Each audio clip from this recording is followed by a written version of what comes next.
個團隊，我睇到都好 professional。我同你冇夾㗎，唔係相識，唔係親戚。點都估唔到一粒咁嘅細細嘅螺絲可以價值3000幾蚊喎！今日呢位雷克薩斯個車主呢，佢嘅大燈啊，因為呢個自動開關功能啊冇咗，所以呢個問題好困擾佢。一個唔記得關燈呢，就會導致呢個電池啊冇晒電啊！而家聽聽車主嘅感受係點樣嘅？嗰盞燈呢係咪困擾咗你好耐啊？而家幫你整翻好盞燈係咪好開心啊？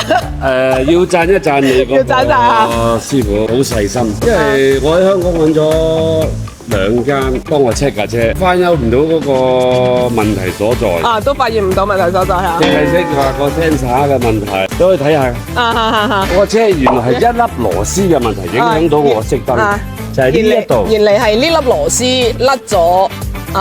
冇咗咧，導致佢個感應唔到，通唔到電，係咪啊？係啊，所以過唔到氣啊，嗰個通電嗰個狀態，我係理解。呢個你哋係4S店啊，入去都花咗幾千蚊去檢查噶喎，3600幾蚊，淨係入去，即係我都好多謝你幫我解決咗呢個問題，我太太唔記得熄燈，架車會冇電，點樣都好多謝晒你哋呢個團隊，我睇到都好 professional，每一 part 都有好多師傅跟進，我同你冇夾㗎。唔係相識，唔係親戚。